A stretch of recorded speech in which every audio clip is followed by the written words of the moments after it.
Shalom, selamat malam Bapak-Bapak dan Ibu-Ibu yang terkasih dalam Tuhan. Kita bersyukur, puji Tuhan, malam ini kita bisa kembali mengikuti kebaktian doa. Kita mau menyerahkan untuk ibadah kita pada malam ini ke dalam tangan Tuhan. Dan kita mau persiapkan hati kita untuk menyembah Dia. Mari saya akan mengajak kita untuk mengambil saat teduh.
Amin. Panggilan beribadah kita pada malam ini diambil dari Filipi pasal 3 ayat 13-14. Demikian firman Tuhan. Saudara-saudara, aku sendiri tidak menganggap bahwa aku telah menangkapnya. Tetapi ini yang kulakukan. Aku melupakan apa yang telah di belakangku dan mengarahkan diri kepada apa yang di hadapanku. Dan berlari-lari kepada tujuan untuk memperoleh hadiah, yaitu panggilan surgawi dari Allah dalam Kristus Yesus. Demikian pembacaan firman Tuhan. Saya akan mengajak kita untuk memuji Tuhan kita dengan penuh sukacita, dengan penuh ucapan syukur, karena Allah kita adalah Allah yang baik. Mari kita angkat pujian, bersyukurlah.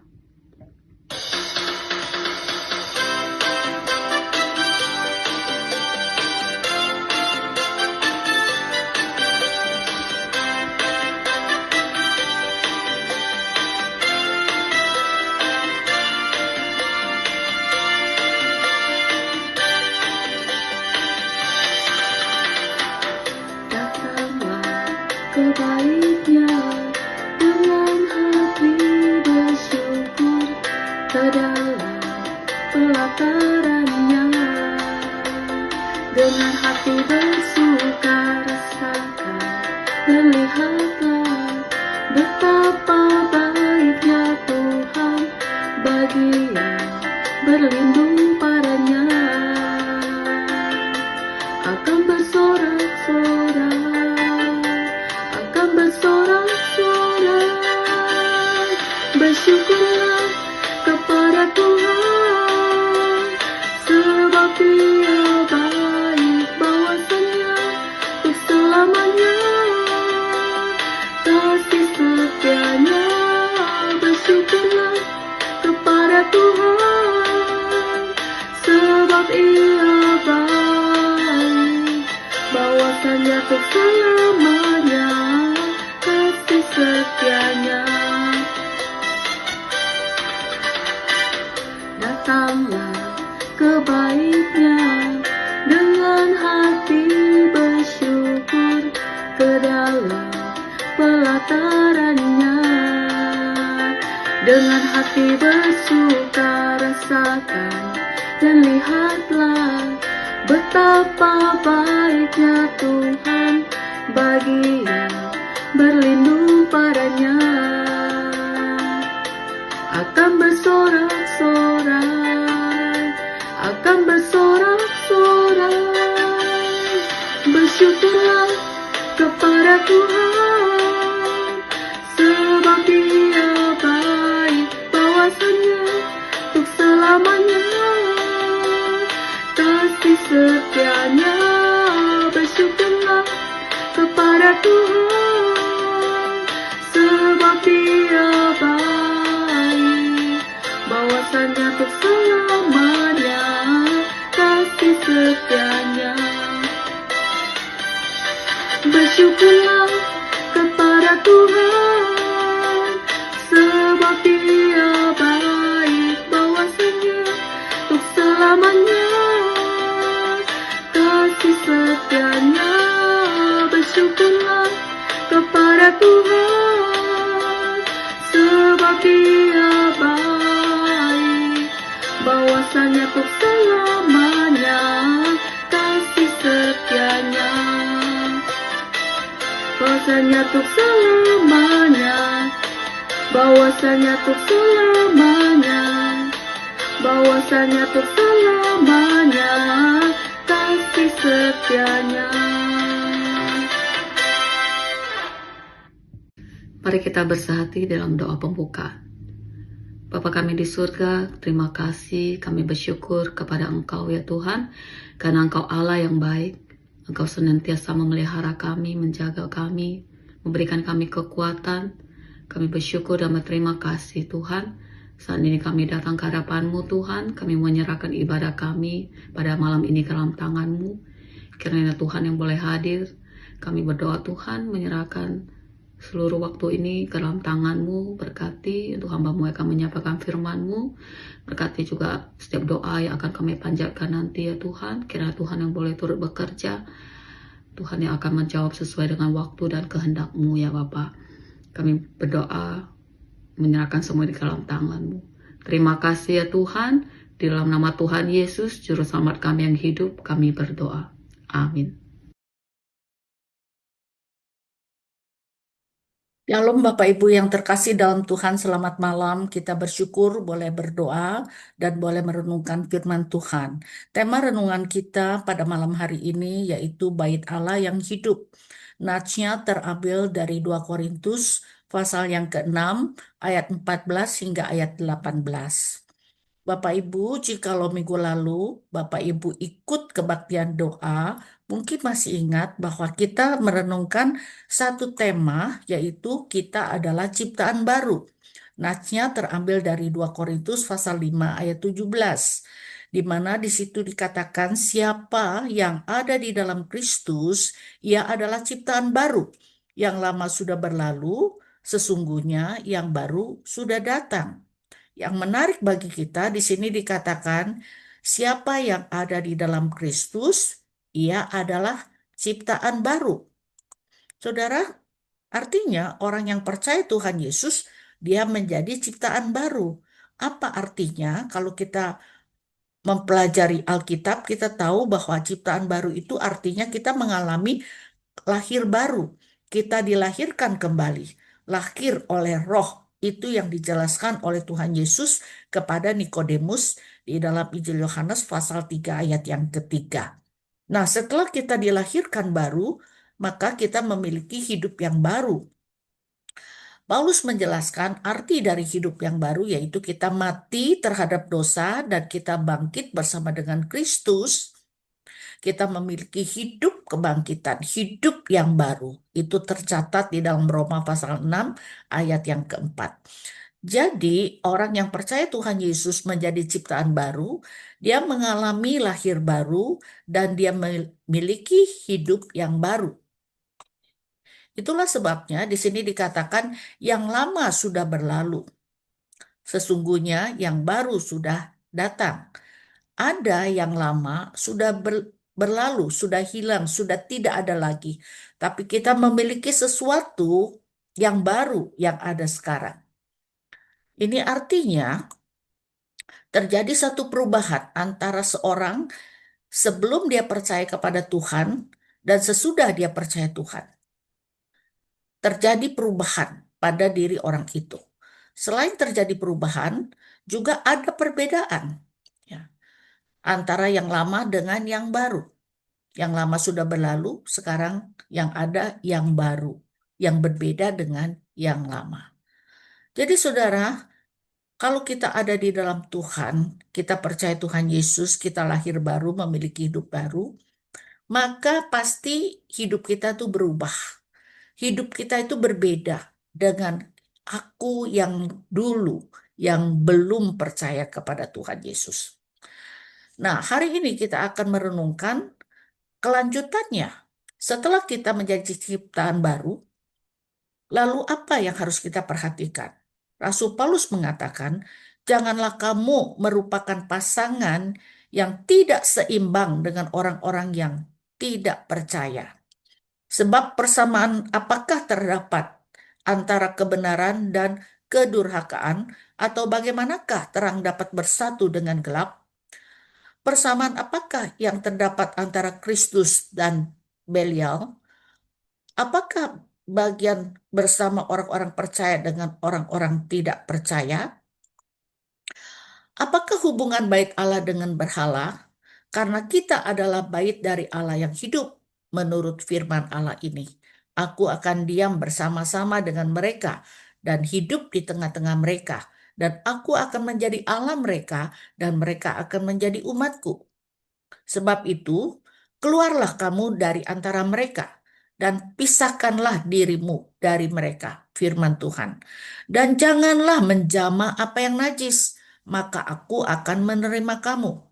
Dan aku akan menjadi bapamu, dan kamu akan menjadi anak-anakku laki-laki dan anak-anakku perempuan. Demikianlah firman Tuhan yang Maha Kuasa. Saudara, setelah kita menjadi manusia baru, ciptaan baru, lahir baru, dan memiliki hidup yang baru, Paulus memperingatkan kita, dikatakan, janganlah kamu merupakan pasangan yang tidak seimbang dengan orang-orang yang tidak percaya. Di sini dikatakan pasangan yang tidak seimbang. Itu mempunyai latar belakang, ya, eh, di dalam sejarah bangsa Israel di dalam Perjanjian Lama, yaitu memikul kuk yang sama. Jadi di terjemahan Alkitab lain atau menurut bahasa aslinya, di situ dikatakan ya, janganlah kamu memikul kuk yang sama dengan orang-orang yang tidak percaya. Terjemahannya seperti itu. Nah, saudara, di sini kita ada gambar. Kita tahu apa itu kuk, ya, suatu kayu ataupun alat yang digunakan oleh petani untuk mempersatukan dua ternak supaya mereka itu bersatu mengerjakan sesuatu bersama-sama. Ketika kuk itu diletakkan pada kepala kedua ekor binatang ini, maka mereka menjadi satu kesatuan. Mereka tidak bisa melepaskan diri. Dan mereka harus berjalan bersama, mereka harus bekerja bersama, dan mereka akan terikat selama kuk itu ada di atas kepala mereka. Nah, saudara, ini mempunyai latar belakang sejarah yang saya katakan. Di dalam Perjanjian Lama, Tuhan itu memberikan perintah supaya bangsa Israel tidak melakukan dua hal. Yang pertama, di dalam Imamat 19 ayat 19 dikatakan, janganlah kawinkan dua jenis ternak. Nah, saudara, pada zaman itu banyak orang yang mempunyai keledai misalnya. Kalau kita lihat keledai saya kok kecil, saya kepingin keledai dengan tubuh yang lebih besar atau dengan tenaga yang lebih kuat. Lalu mungkin punya ide, punya pemikiran, bagaimana kalau keledai itu dikawinkan dengan lembu, ya, atau dengan kerbau yang badannya lebih besar, yang ototnya lebih besar. Mungkin nanti anaknya yang lahir itu, ya, akan menjadi keledai yang tubuhnya besar, tenaga besar, otot besar. Nah, saudara, Tuhan melarang perbuatan seperti itu. Jangan kawinkan dua jenis ternak. Dua jenis binatang yang berbeda tidak boleh disatukan. Itu adalah larangan dari Tuhan. Yang kedua, di dalam Ulangan 22 ayat 10, Tuhan juga mengatakan, janganlah engkau membajak dengan lembu dan keledai bersama-sama. Kalau seorang petani membajak, Tuhan juga tidak ingin kuk itu diletakkan pada dua binatang yang berbeda. Di sini yaitu keledai dan lembu. Ya, kenapa Tuhan katakan jangan kamu membajak dengan lembu dan keledai bersama-sama? Karena kita tahu, ya, alasannya itu sangat logis. Keduanya itu sangat berbeda. jenisnya beda, ukurannya beda, postur tubuhnya beda, kekuatannya beda, sifatnya beda. Ya, bagaimana kedua yang beda itu dipaksa untuk menjadi satu, ya, dengan meletakkan kuk atas kepalanya. Itu sesuatu yang eh, tidak imbang, ya, tidak seimbang dikatakan, ya. Jadi kalau kita tetap mau melakukannya, ya, maka itu akan menyulitkan kita yang mengerjakannya juga kedua ekor binatang itu. Karena kuk itu diletakkan di atas kepala mereka, mereka tidak bisa melepaskan diri, tapi kalau mereka melakukannya karena ukuran tubuhnya, kekuatannya itu berbeda, maka mereka akan mengalami kesulitan. Dan itu juga akan tidak efektif, malah akan sangat destruktif, menghancurkan. Jadi ketika Tuhan memberikan perintah ini tentu ada maksud yang baik untuk bangsa Israel yang adalah em, penduduk yang agraris pada waktu itu, bercocok tanam. Nah, saudara, gambaran seperti ini yang digunakan oleh Rasul Paulus untuk mengingatkan orang-orang percaya, ya, supaya orang percaya tidak menyatukan hidupnya dengan orang-orang yang tidak percaya, seperti binatang yang lain jenisnya itu dikawinkan. Itu gambarannya. Jadi tidak boleh orang percaya menyatukan hidupnya dengan orang yang tidak percaya. Yang kedua, Paulus mengajarkan tidak kita jangan atau tidak boleh mengikatkan diri kita dengan orang yang tidak percaya. Seperti dua ekor ternak tadi yang berbeda jenis, yang berbeda ukuran, tetapi diletakkan kuk atas kepala mereka sehingga mereka itu disatukan. Ya, memikul kuk yang sama, mereka tidak bisa melepaskan diri. Ada ikatan yang mengikat mereka berdua. Itu gambaran yang diberikan oleh Rasul Paulus kepada orang-orang percaya. Lalu kenapa, ya, hal ini diungkapkan oleh Rasul Paulus, ya? Karena Paulus ingatkan bahwa ada perbedaan yang sangat besar, ya, bahkan kontradiksi atau berlawanan antara orang-orang percaya dengan orang-orang yang tidak percaya. Di dalam nats yang kita baca tadi, dua kali Rasul Paulus bertanya, persamaan apakah? Persamaan apakah? Jadi artinya coba pikirkan, itu tidak ada persamaannya gitu. Itu sangat berbeda. Itu masuk maksud daripada Rasul Paulus. Lalu perbedaannya apa saja? Kalau kita perhatikan nats yang kita baca tadi, di situ dikatakan hidup yang berbeda antara orang percaya dengan orang yang tidak percaya. Orang percaya hidup di dalam kebenaran dan mentaati kebenaran. Tapi orang tidak percaya hidupnya seringkali melanggar hukum Tuhan dan tidak taat kepada Tuhan, biasanya suka berontak dan bahkan melawan Tuhan. Jadi, kehidupan orang percaya dengan kehidupan orang yang tidak percaya itu sangat berbeda. Yang satu hidup di dalam kebenaran, yang satu hidup di dalam kedurhakaan. Dan yang kedua, apa perbedaan antara orang percaya dan orang tidak percaya? Sifat yang berbeda atau karakter yang berbeda, ya, antara terang dan gelap di sini dikatakan. Orang percaya di dalam Alkitab dikatakan dia adalah terang dunia, dia adalah terang.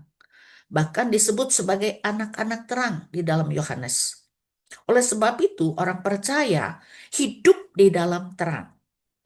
Sedangkan orang yang tidak percaya, ya, di dalam Alkitab mengatakan mereka itu sangat benci terhadap terang. Dan mereka bahkan tidak mau datang kepada terang, yaitu Tuhan Yesus sendiri yang adalah terang dunia. Jadi yang satu adalah anak-anak terang, yang satu adalah anak-anak gelap yang membenci terang. Jadi sifatnya sangat berbeda. Yang satu suka terang, yang satu suka gelap. Dan yang ketiga, perbedaan antara orang percaya dan orang tidak percaya, yaitu tuan yang berbeda. Orang percaya, ya, mereka itu adalah milik Tuhan karena mereka percaya kepada Kristus sebagai Tuhan. Oleh sebab itu, ya, hidup mereka itu mengabdi kepada Tuhan. Mereka sudah ditebus menjadi milik Tuhan dan mereka mengabdi dan melayani Tuhan. Tapi orang yang tidak percaya, di sini dikatakan, mereka itu dikuasai oleh setan yang disebut Belial. Belial adalah satu eh, istilah bahasa Ibrani, ya, yang digunakan untuk menunjukkan setan, ya, untuk setan. Jadi saudara, orang percaya itu dia itu bukan milik Tuhan, tapi dia milik si jahat, dikuasai oleh setan. Oleh sebab itu mereka suka untuk melakukan hal-hal sesuai dengan keinginan si jahat.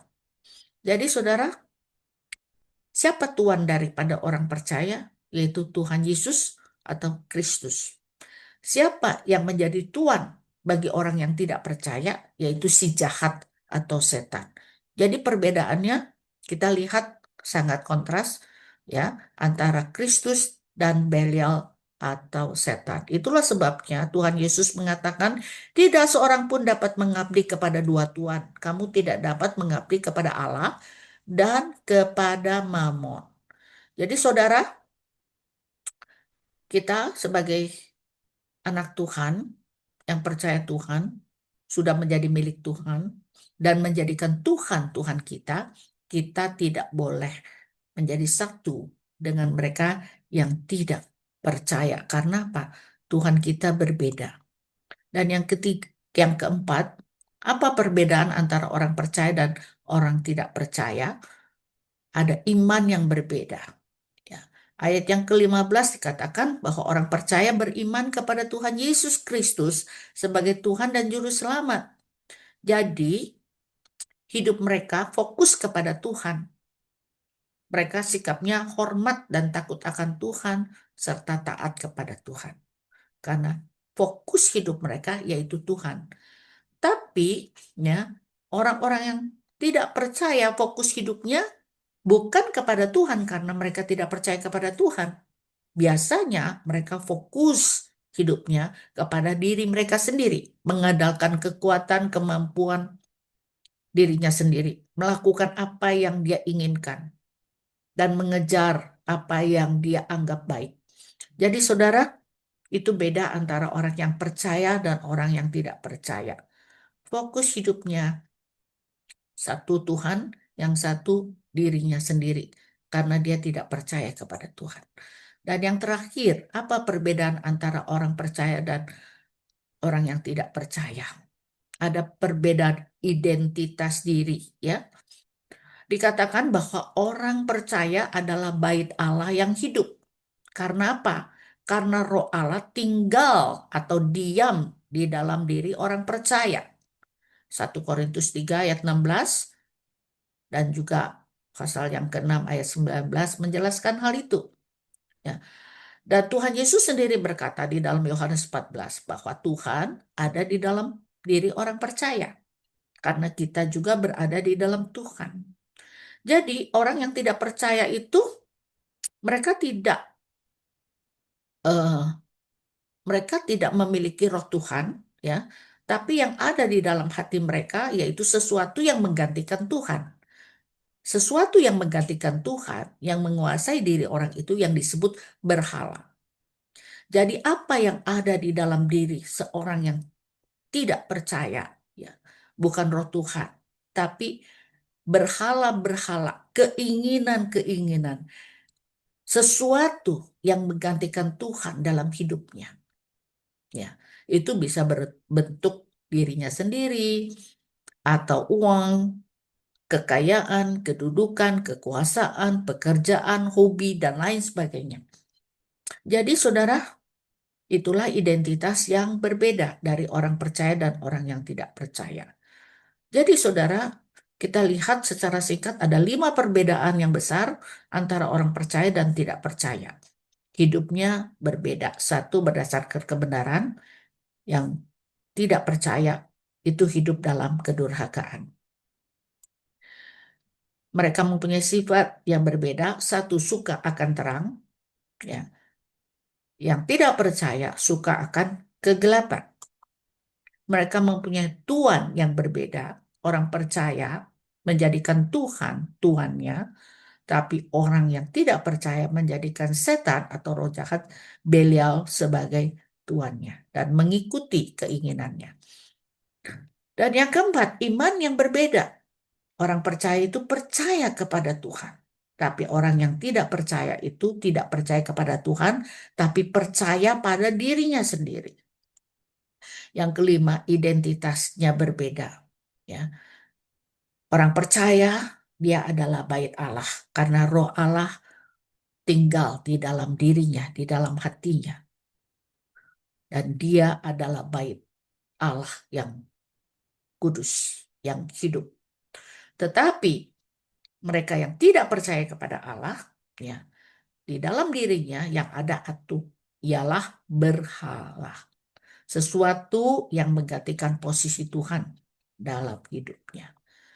Nah, jadi kita lihat begitu besar perbedaan antara orang percaya dan orang tidak percaya. Tapi realitasnya kita sebagai orang percaya masih hidup di dalam dunia ini.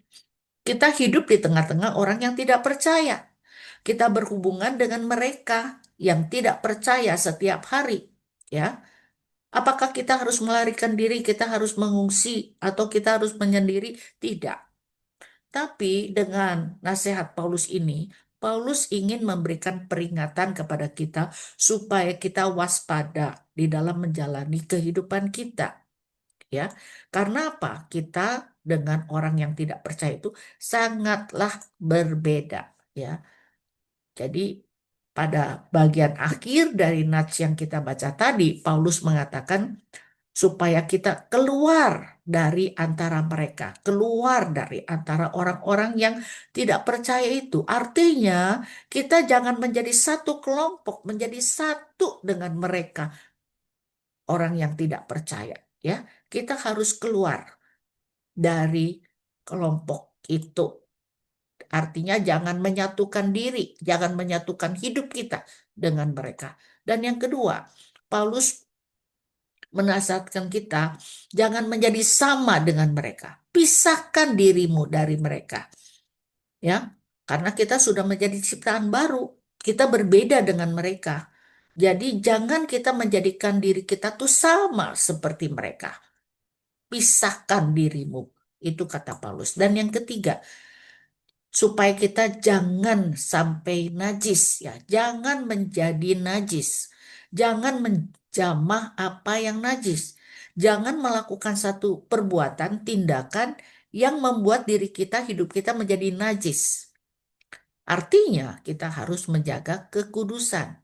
Mungkin bagi orang-orang yang tidak percaya itu sesuatu yang lumrah, sesuatu yang bisa dimengerti, sesuatu yang biasa, yang oke. Tapi bagaimana dengan kita sebagai orang percaya, anak Tuhan, bait Allah yang hidup? Kita harus memperhatikan kekudusan hidup kita, ya. Jangan sampai kita sama melakukan kenajisan sama dengan orang-orang yang tidak percaya. Karena apa? Karena Roh Allah ada di dalam diri kita. Itulah sebabnya Paulus memberikan nasihat kepada jemaat di Roma. Jangan kamu menjadi serupa dengan dunia ini, tetapi berubahlah oleh pembaharuan budimu. Kita tinggal di tengah-tengah orang yang tidak percaya, tapi kita jangan, ya, menjadi serupa dengan mereka, menjadi satu, menjadi sama dan melakukan tindakan yang sama untuk menajiskan diri. Kita harus menjadi ciptaan baru, yang lahir baru, memiliki hidup baru, dan menjalani hidup yang berkenan kepada Tuhan, yang berbeda dengan mereka yang belum percaya kepada Tuhan. Renungan kita, apakah selama ini kita menjalani hidup kita dengan benar, berbeda dengan mereka yang belum percaya? Atau sebaliknya, kita menjadi satu orang tidak melihat ada perbedaan yang signifikan di dalam hidup kita sebagai orang Kristen. Dan mereka juga tidak tertarik untuk menjadi orang Kristen. Karena mereka berpikir sama saja menjadi orang Kristen, sama kok seperti orang-orang dunia lainnya. Mari kita berdoa supaya Tuhan tolong kita hidup kudus, hidup memuliakan Tuhan, karena kita adalah bait Allah yang hidup. Amin. Mari kita berdoa. Bapa yang di surga, tolong kami. Kami masih hidup dalam dunia, kami dikelilingi oleh orang-orang yang belum percaya dan tidak percaya, tapi kami karena anugerah Tuhan, kami boleh mengenal Tuhan, kami boleh mengalami kelahiran baru, memiliki hidup baru, dan Tuhan tolong supaya hidup kami betul-betul boleh menyaksikan perubahan, perbedaan, jikalau dilihat oleh orang-orang yang belum percaya. Biarlah Tuhan jadikan hidup kami terang, supaya mereka boleh mengenal Kristus dan mereka juga tertarik untuk percaya kepada Tuhan dan mengalami keselamatan, mengalami transformasi hidup, dan mereka juga memiliki hidup yang baru. Tuhan, tolonglah kami karena kami lemah. Terima kasih Tuhan. Dalam nama Tuhan Yesus kami berdoa. Amin.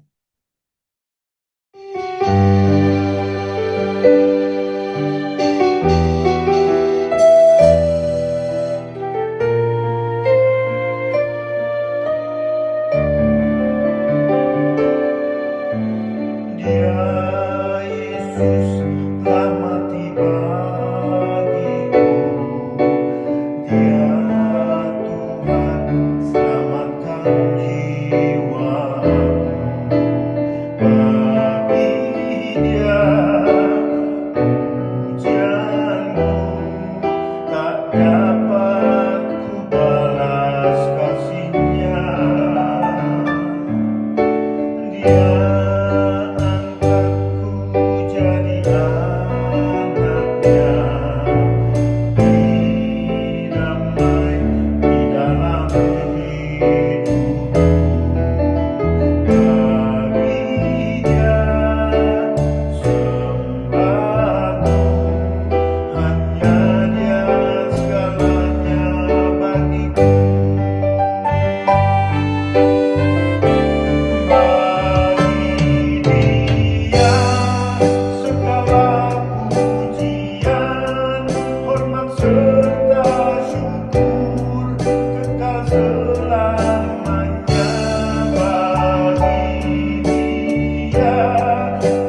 Sebelum kita akan berdoa bersama, saya akan kembali mengajak kita untuk mengangkat satu pujian, menikmati kasih.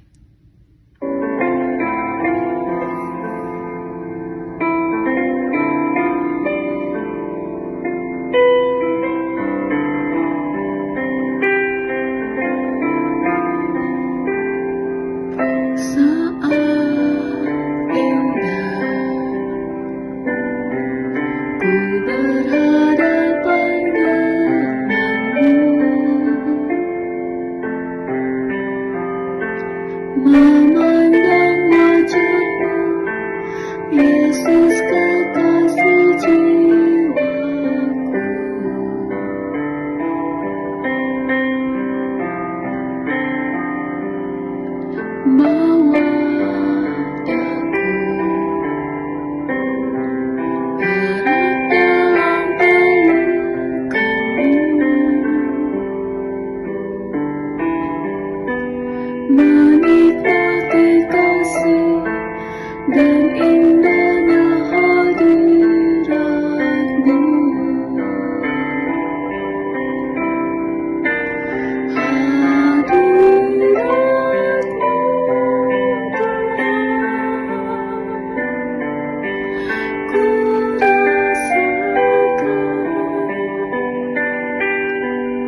Saudara sekalian, mari kita mau bersyukur kepada Tuhan atas perjamuan kudus yang telah kita terima hari Minggu yang lalu, dan juga firman Tuhan yang telah kita dengar yang boleh memberikan kekuatan kepada setiap kita.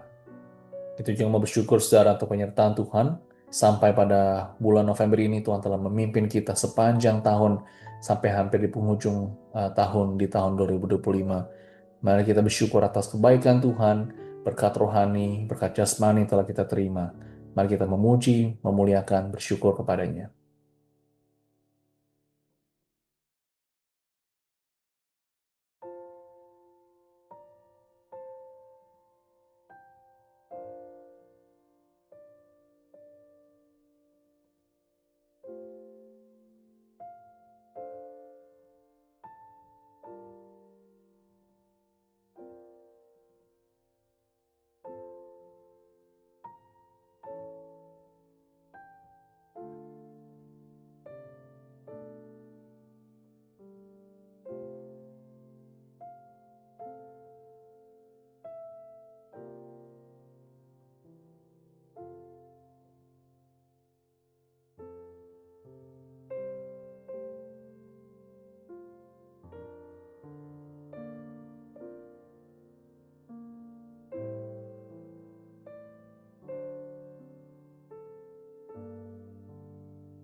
Saudara, kita mau berdoa saudara bagi jemaat yang sedang mengalami pergumulan, khusus dalam pekerjaan, ekonomi, dan keluarga, tantangan yang ada. Kita berdoa Tuhan sendiri boleh menolong, memberikan kekuatan bagi mereka yang juga mungkin sedang mencari pekerjaan atau mungkin bergumul dengan banyak hal. Tuhan sendiri boleh menolong.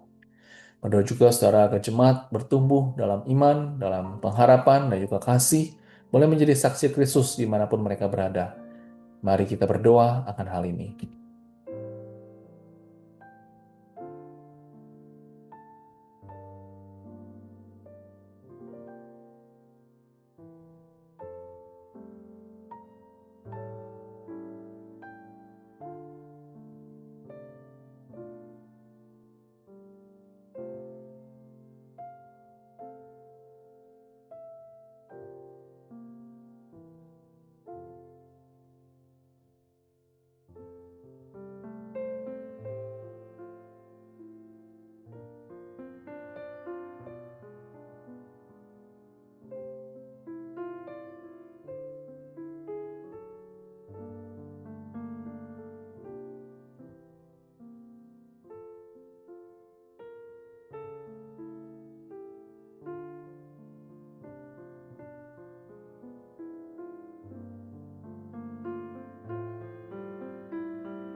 Saudara, kita mau berdoa bagi jemaat yang sakit. Kita mau berdoa ke Tuhan sendiri boleh memulihkan dan memberikan kekuatan serta kekuatan. Mungkin ada anggota keluarga kita juga yang saat ini sedang mengalami sakit penyakit, entah yang berada di sini ataupun yang berada di Indonesia. Tuhan sendiri boleh menolong.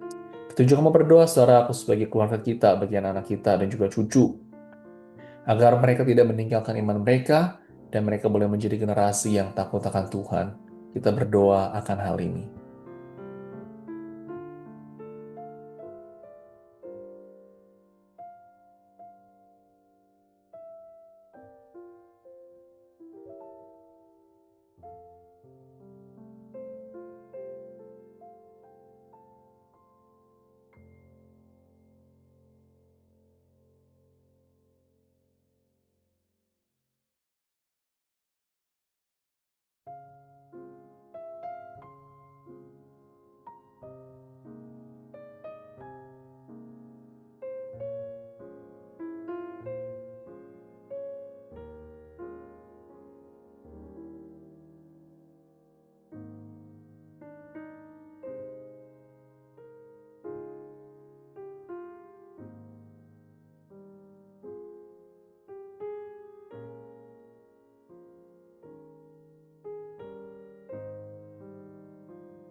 Saudara, kita mau mendukung berdoa khususnya bagi persiapan Thanksgiving.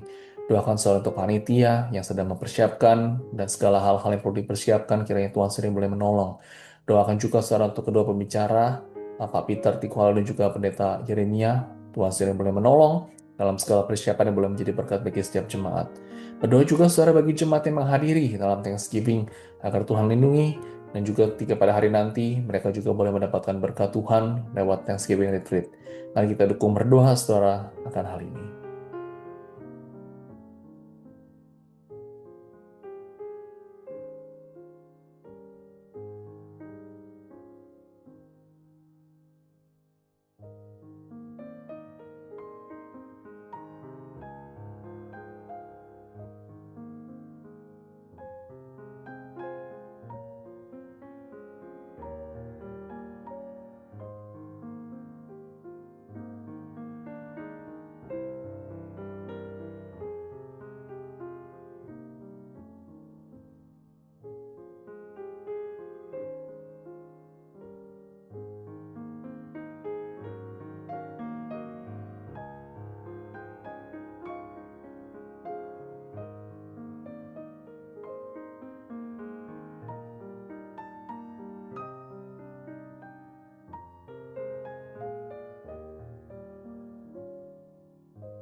Saudara, kita terus berdoa untuk ibadah pada hari Minggu. Doakan saudara untuk saya melayani, dan juga untuk penginjil yang Siddhartha, dan juga seluruh jemaat, dan juga dari Sunday School. Semua yang melayani, Tuhan sendiri boleh memberkati para pelayan Tuhan, diberikan kesetiaan, kekuatan. Berdoa juga saudara bagi setiap pelayanan, saudara, dari anak-anak, remaja, dan juga pemuda, agar diberikan pertumbuhan yang baik secara kuantitas maupun kualitas. Kita berdoa.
Saudara, kita terus mendukung berdoa bagi negara Amerika ini. Berdoa saudara bagi Amerika dapat diberikan kedamaian, kesatuan, dan juga hikmat bagi para pemimpin. Berdoa terus saudara bagi gereja-gereja yang ada di Amerika ini, dan orang-orang Kristen yang ada, dapat tetap terus berpegang teguh pada kebenaran firman Tuhan dan tidak terbawa arus dunia. Kita berdoa.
Saudara, kita mau mendukung berdoa bagi dunia ini.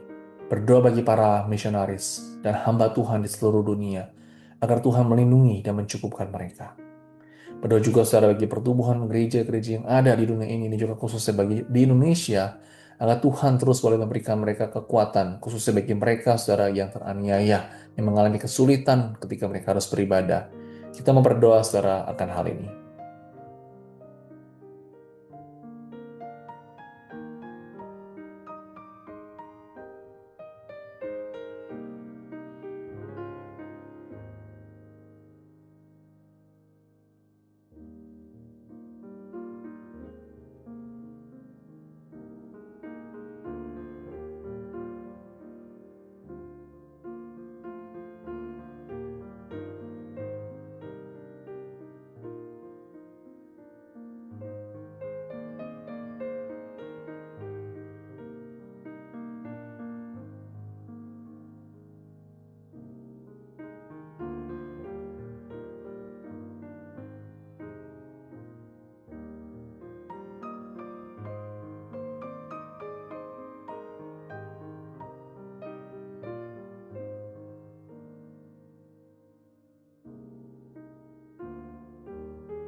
Mari saudara kita membawa segala pergumulan pribadi kita ke dalam tangan Tuhan, kita berdoa.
Tuhan, kami sungguh bersyukur atas malam hari ini. Kami dapat berkumpul bersama, dapat berdoa bersama.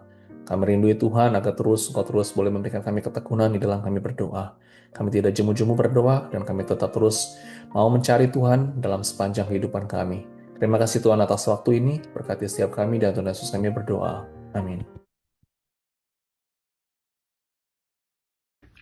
Mari saya akan mengajak kita semua untuk menaikkan doa Bapa kami. Bapa kami yang di surga, dikuduskanlah namamu, datanglah kerajaanmu, dan jadilah kehendak-mu, di bumi seperti di surga. Berikanlah kami pada hari ini makanan kami yang secukupnya, dan ampunilah kami akan kesalahan kami, seperti kami juga mengampuni orang yang bersalah kepada kami. Dan janganlah bawa kami ke dalam pencobaan, tapi lepaskanlah kami daripada yang jahat. Karena Engkaulah yang mempunyai kerajaan dan kuasa dan kemuliaan sampai selama-lamanya. Amin. Kita akan mengakhiri ibadah kita pada malam ini. Saya akan kembali mengajak kita untuk mengangkat satu pujian penutup. Terima kasih Tuhan.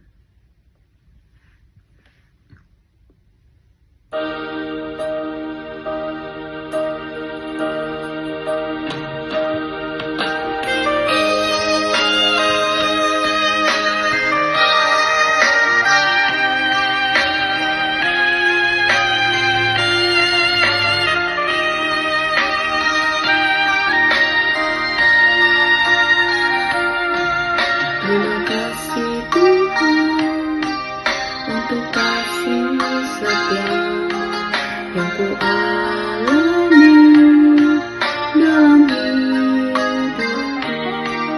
Terima kasih Yesus untuk kebaikan-Mu sepanjang hidupku.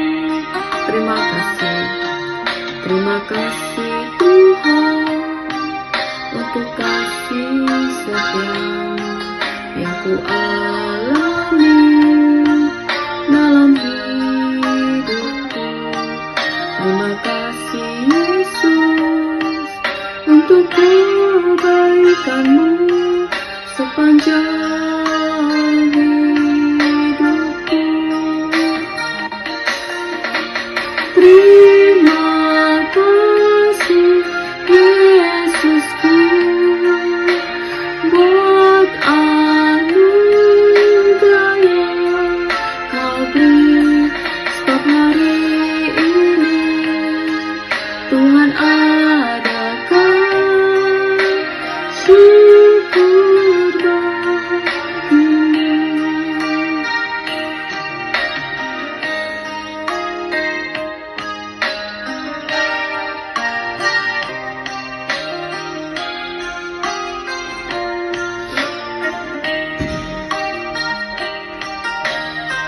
Terima kasih Tuhan. Terima kasih Tuhan untuk kasih setia yang ku alami dalam hidupku. Terima kasih Yesus untuk untuk kebaikan-Mu sepanjang hidupku. Terima kasih Yesusku buat anugerah yang Kau beri, sebab hari ini Tuhan adakan syukur bagimu. Terima kasih Yesusku buat anugerah yang Kau beri, sebab hari ini Tuhan adakan syukur bagimu.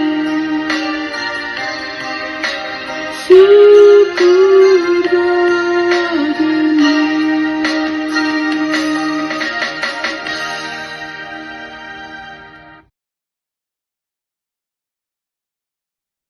Mari kita menerima berkat, saudara. Kiranya kasih anugerah dari Allah Bapa, sukacita dan pengharapan dari Yesus Kristus, persekutuan dari Allah Roh Kudus, boleh menyertai kita sekalian dari saat ini sampai selama-lamanya. Amin. Mari kita mengambil waktu teduh, saudara.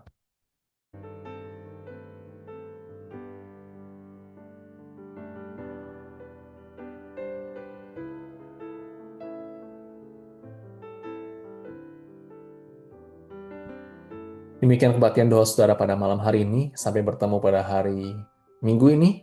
Jaga kesehatan, Tuhan Yesus memberkati kita semua.